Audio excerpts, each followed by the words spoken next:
Kris Abrams-Draine, in my opinion, going to be one of the steals of the NFL draft. That is, if the rest of the league doesn't figure it out first. So let's talk about that and more coming up right now on Locked On Mizzou. You are Locked On Mizzou, your daily podcast on the Missouri Tigers. Part of the Locked On Podcast Network. Your team every day.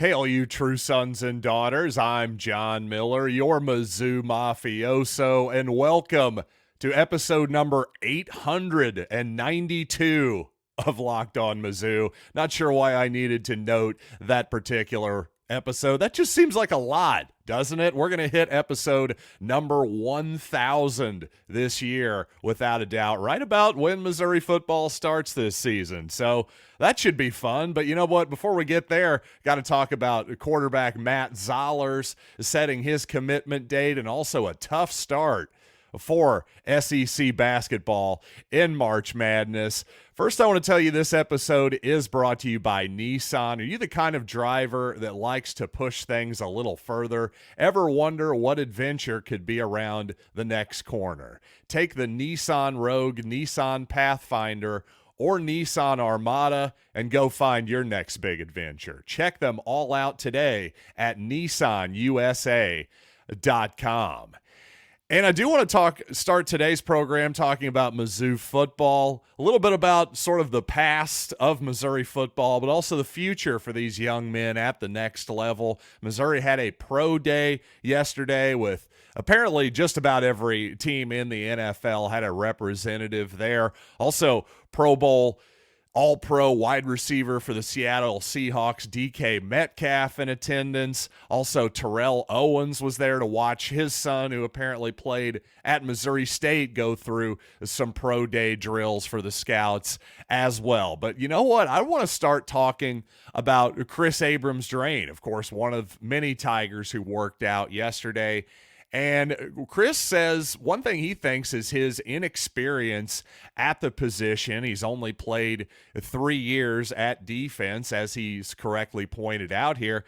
That actually gives him more upside as a player on that side of the ball. And you know what? I would totally agree with Kris's own self-assessment there, because not only has he shown an ability to adapt, I should say, very quickly to new circumstances, he's also shown that he's a really versatile player as well. So to me, a guy who went from an offensive player starting out at Missouri late in 2020, switched to the other side of the ball. By 2021, he was actually one of the benefits, one of the bright spots, I should say, of a porous Missouri 2021 defense. It wasn't Abrams-Draine's fault. No, he was quite capable as a slot corner in that particular season. He was quite excellent that year, his first full season as a defender.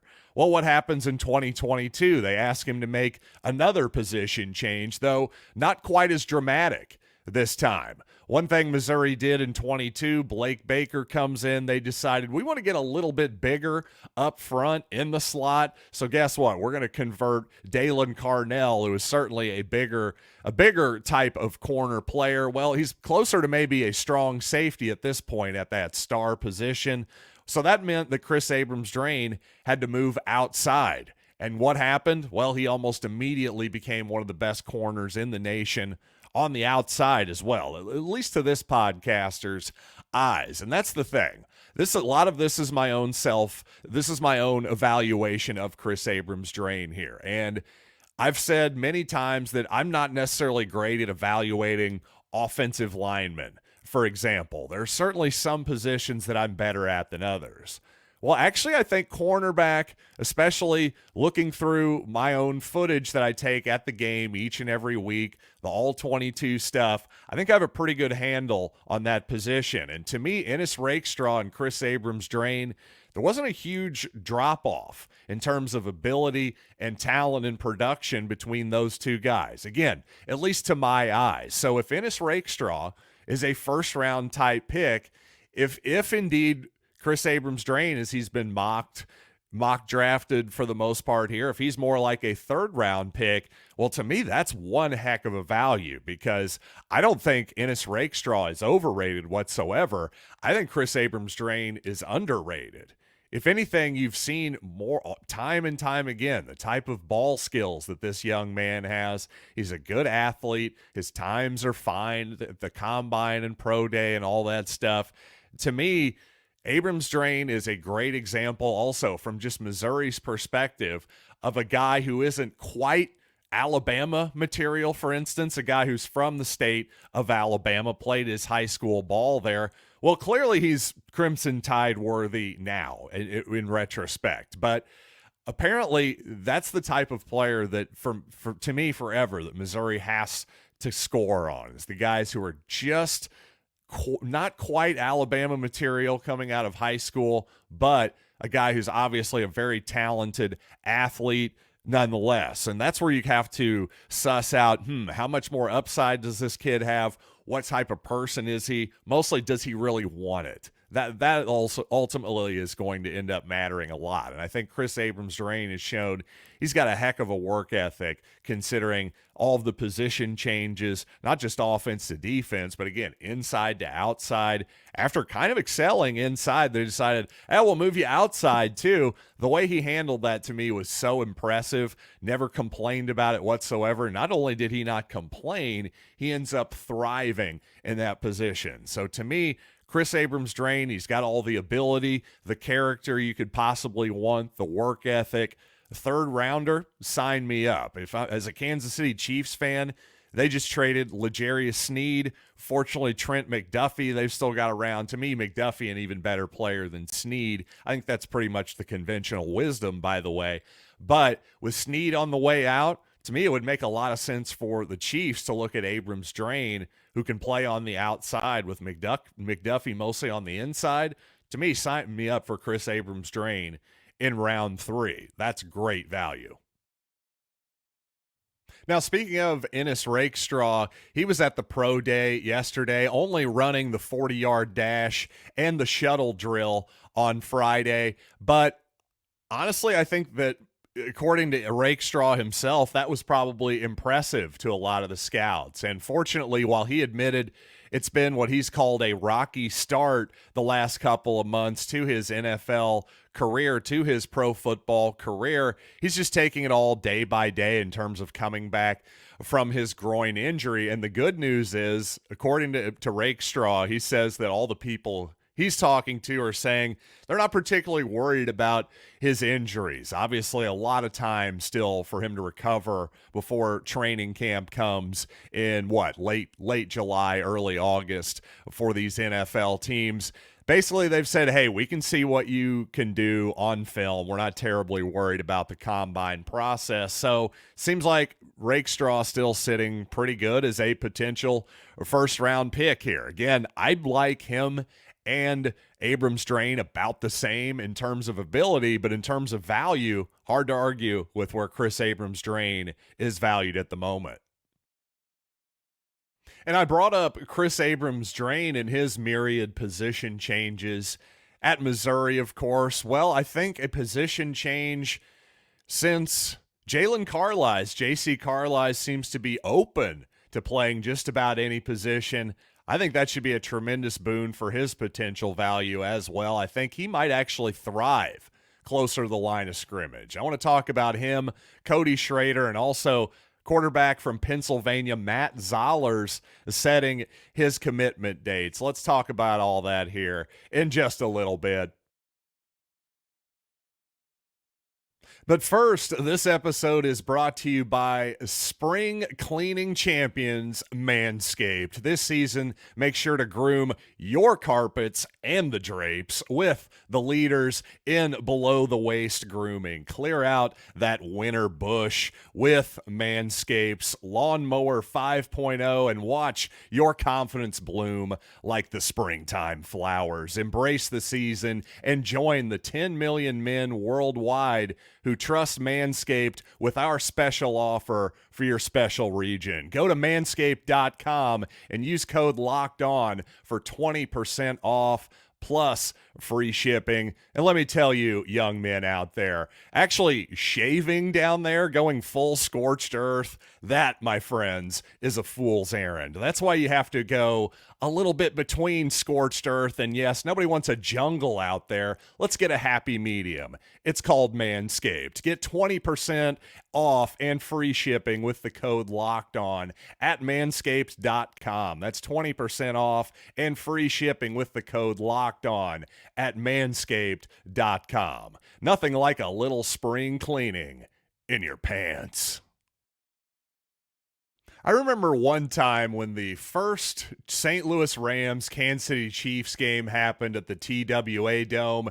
We got tickets through a ticket broker, and guess what? This was before game time, so we got ripped off. Didn't even get into the ball game back in the 90s. Well, you shouldn't have to worry when you buy tickets to your next big event. Gametime is the fast and easy way to buy tickets for all the sports, music, comedy, theater events, or even professional wrestling. Heck, there's an AEW pay-per-view coming up next April. Bryan Danielson versus Will Ospreay. I might just have to get down there, but no matter what you're into, it can be the St. Louis Blues.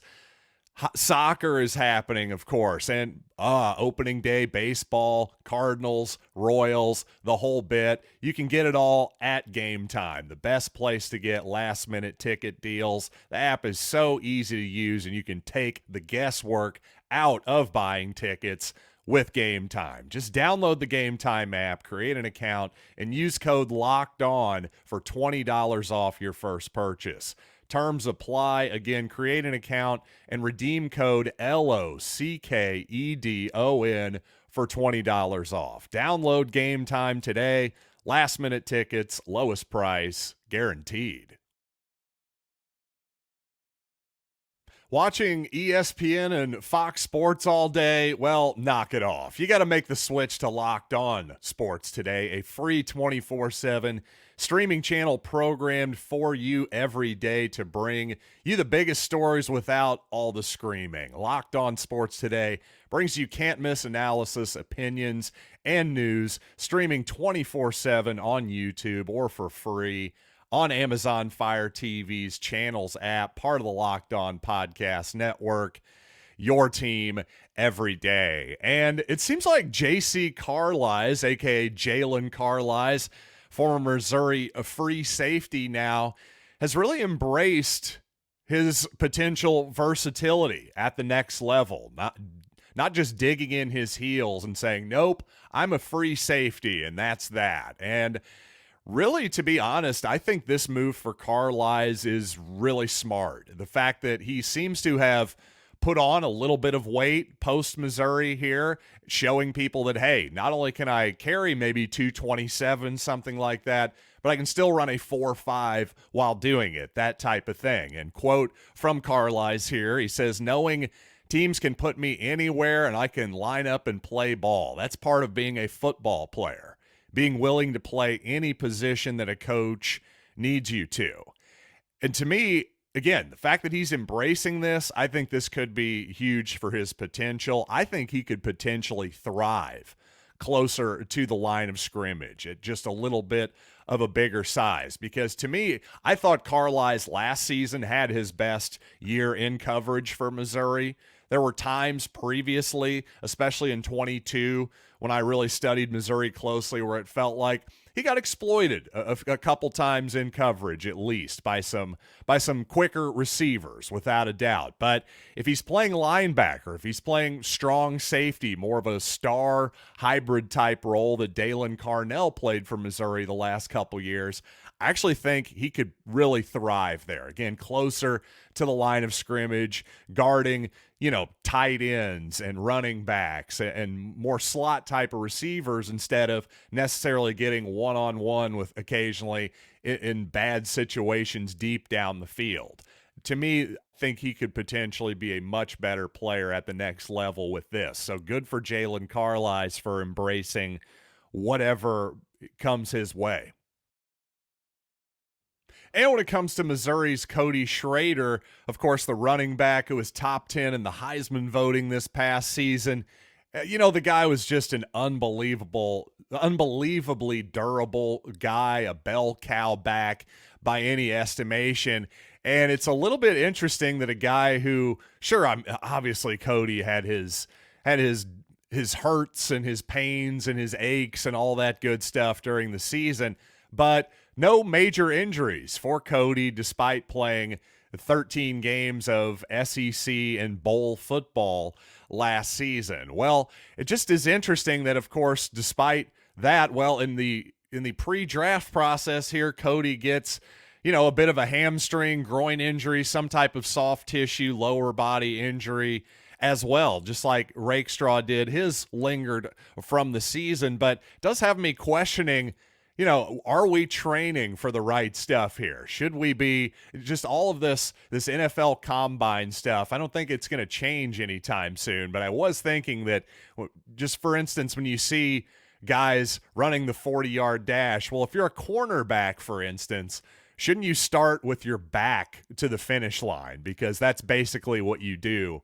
all the time. And shouldn't all these guys be wearing pads and helmets maybe when they run the 40-yard dash? But according to Cody Schrader, he says, quote, "Oh yeah, definitely in-season training is different than training for drills. I think because it's so 40-based, in other words, 40-yard dash, so 40-yard dash based, there's a lot of resting and recovering and a lot of different stuff than what I'm used to training for football season." So yeah, definitely it was a big adjustment. So to me, it just seems bizarre that for what amounts to 4 or 5 months, something like that, these football players are suddenly training to be track athletes for a very small window of time in their careers. And it does seem like, unsurprisingly, some injuries start to pop up here. You're starting to do things that your body's not necessarily used to. That's going to happen. So to me, I just think that I don't think the NFL Combine, it's been done this way for so long. It doesn't seem like it's going to change very much. But to me, if I were in the NFL and I were in the league office, I'd be looking for ways to more accurately assess football players with actual football drills instead of track drills. And Pennsylvania high school quarterback Matt Zollers, his Final Four, Missouri, Penn State, Pittsburgh, and the Georgia Bulldogs. He has now set April 4th as his announcement date for a commitment. So just under a couple weeks here, we should know what Matt Zollers' decision is. And I will say I was kind of interested in one thing. I saw one Missouri fan on X just threw out that, Zollers, the rumor is out there that he could have a $1 million plus NIL package out there from Missouri. And I'll just say that I have absolutely no idea, truthfully, what anybody's actually making in terms of NIL. I just hear all these rumors thrown out there that people then seem to take as fact, for example. So I don't know. I just thought that it was a little bit aggressive to say 7 figures was what was thrown out there. So in other words, $1 million or more for Zollers. I've heard that type of rumor for somebody like Arch Manning at Texas. But while Zollers is certainly a big prospect for sure, obviously if Georgia's after you, Penn State's after you, what more do you really need to know? But he's just not quite that level of prospect. And again, all the rumors that I've heard is you're talking the entire football roster for a lot of these top 10 type NIL programs, including Missouri, is maybe, say, 10 million, 15 million, that type of deal. So if you're going to spend 10% upwards of that on your budget in a year for a high school prospect, man, it better be the absolute number one high school prospect in the country, which at the moment, Zollers is not that. Of course, years from now, we could look back and say, wow, he's the greatest quarterback in Mizzou history, or he's a bust, or somewhere in between, or he transfers somewhere. Again, there's a million different outcomes here, which just tells you that it seems really unlikely to me that we're just throwing out $1 million for a 4-star quarterback prospect. As much as you'd love to have that kid, without a doubt, he's Missouri's number one target. I don't know. I'm just not nearly as certain on NIL figures as a lot of people who seem to be throwing stuff out online are. Even reporters themselves, like Gabe DeArmond, guys like that, are not putting hard and fast numbers, their reputation of those type of numbers. So all I'm really trying to say is take all of these NIL figures that you hear about online with just a massive, massive truckload of salt. And a tough start for the SEC in March Madness, though it got a little better, obviously, as time went along. There is at least one thing that happened the last couple days that I believe that Missouri fans should celebrate. So let's talk about that coming up here. But first, this week's March Madness bracket highlight is brought to you by our friends at Nissan. Each week we're picking one team that stands out, a team that's pushed it further than the rest. Just like any of our all-new 2024 Nissan SUVs, these guys were able to take it to the next level. The Michigan State Spartans can only be described as a Pathfinder. They've been thrilling to watch and have really created a lane for themselves after knocking off Mississippi State in the first round of the dance. Many questioned if they deserved a spot in the big dance, and they find themselves dancing into the second round. So take the Nissan Rogue, Nissan Pathfinder, or Nissan Armada and go find your next big adventure. Shop NissanUSA.com. Well, after a fairly embarrassing start by the Southeastern Conference in March Madness, the league finally got a victory later in the day with the Texas A&M Aggies taking down the hapless Nebraska Cornhuskers. And yes, I can say that, though I can't say it clearly the first time. But no, I can say that despite Missouri's horrifically bad season, because the Huskers still have not won an NCAA tournament game. And you know what? Despite Pat McAfee wanting all of us, the nation, to hop on the Nebraska bandwagon, I wasn't having it. Old rivalries die hard, that's for sure, even on the basketball court. Hey, Norm Stewart hated Danny Nee, so that's good enough for me. I hate Nebraska basketball as well.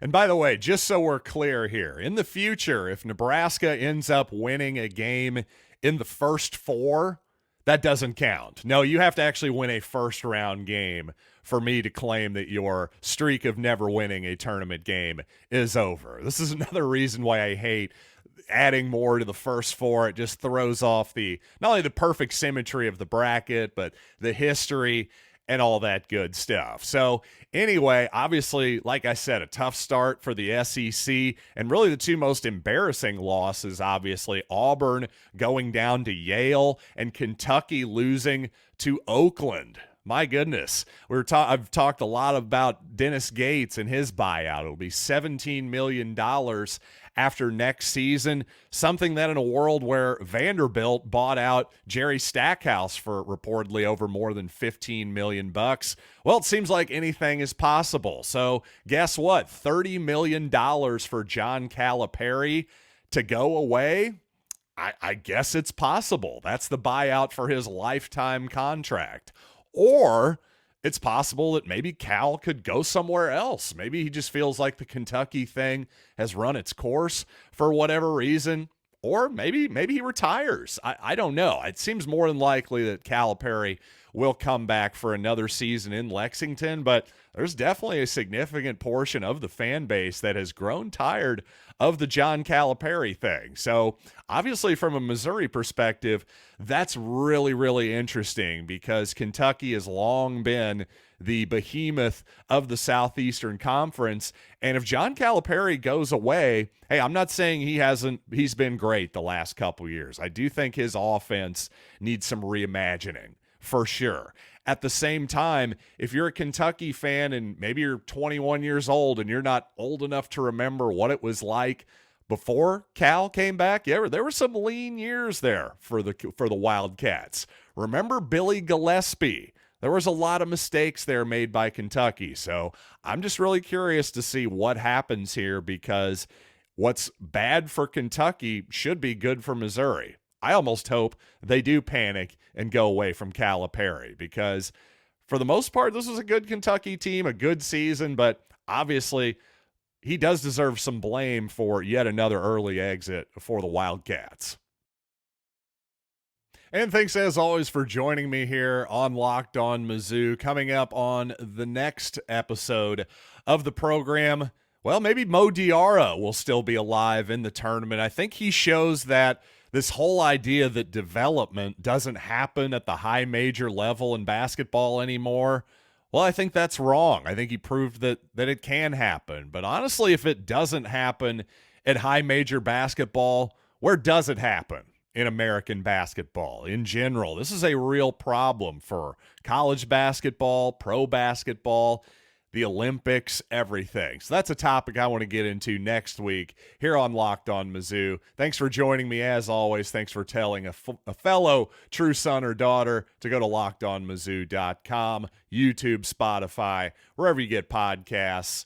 Send them and tell them it's free and daily. So until next time, I'm John Miller. Thanks for listening to Locked On Mizzou.